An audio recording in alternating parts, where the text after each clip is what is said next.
नमस्कार बालमित्रांनो, आज आपण संगीत Marathi for English medium school CBSE 4th क्लासकरिता मराठी पाठाचे पाठांतर करणार आहोत. पहिल्या पाठाचे नाव आहे श्रीकृष्ण मित्र सुदामा. भगवान श्रीकृष्णाचा सुदामा नावाचा एक मित्र होता. कोणाचा? भगवान श्रीकृष्णाचा सुदामा नावाचा एक मित्र होता.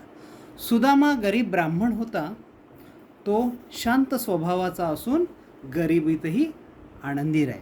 कोण? सुदामा एक गरीब ब्राह्मण होता आणि शांत स्वभावाचाही होता आणि गरीबही असून तो आनंदाने राही. त्याची बायको स्वभावाने फार समजूतदार व शांत होती. त्याची जी बायको होती सुदामाची, ती स्वभावाने फार समजूतदार व शांत होती. पण घरच्या गरिबीमुळे फार दुःखी होऊन एक दिवस सुदामाला म्हणाली. कोण म्हणाली? सुदाम्याची बायको सुदाम्याला म्हणाली, तुमचा मित्र श्रीकृष्ण द्वारका नगरीचा राजा आहे. त्याच्याकडे जाऊन काही द्रव्य मदत म्हणून मागा.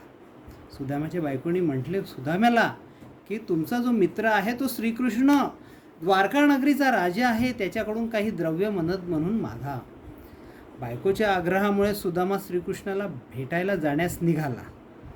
बरेच दिवसांनी मित्र भेटणार, त्याला भेट म्हणून काय न्यावे या विचारात सुदामा सापडला. आता बायकोच्या आग्रहामुळे सुदामाने विचार केला की आपण बालपणीचा मित्र श्रीकृष्ण याला भेटायला जावे. बरेच दिवसांनी मित्र भेटणार म्हणून त्याला काय न्यावे असा विचार पडला होता. त्याच्या बायकोनी मूठभर पोह्यांची एक पुरचुंडी दिली. पुरचुंडी म्हणजे एक पोटली दिली, त्याच्यामध्ये मूठभर असे पोहे ते त्याला बांधून दिले. हे पोहे बरोबर घेऊन सुदामा कृष्णाच्या भेटीला निघाला.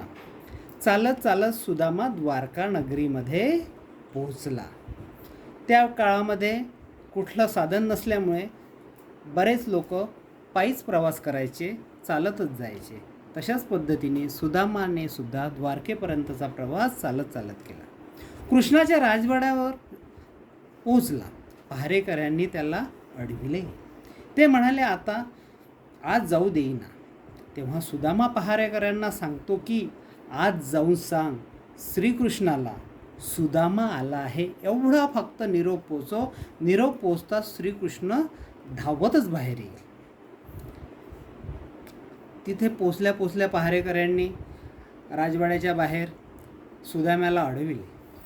ते त्याला आतच जाऊ देईना. आता पहारेकरी आणि श्रीकृष्ण आणि सुदामा हे पहारेकऱ्यांना काय माहीत होते की यांच्यात कुठले मैत्रीचे संबंध आहे म्हणून. मग सुदाम्याने पहारेकऱ्यांना सांगितले श्रीकृष्णाला जाऊन सांगा, फक्त जाऊन सांगा की सुदामा आला आहे, एवढा निरोप पोचवा. हा निरोप पहारेकऱ्यांनी श्रीकृष्णाजवळ पोचवताच क्षणी, निरोप पोचता क्षणी श्रीकृष्ण धावतच बाहेर आले. श्रीकृष्णाने आनंदाने सुदाम्याला मिठी मारली व आपल्याबरोबर त्याला राजवाड्यात नेले.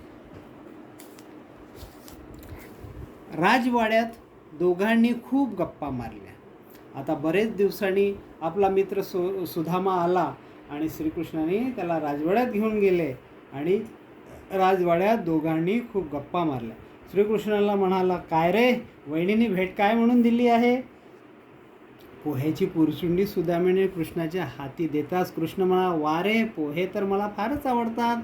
असे म्हणून श्रीकृष्णाने आनंदाने पोहे खाल्ले.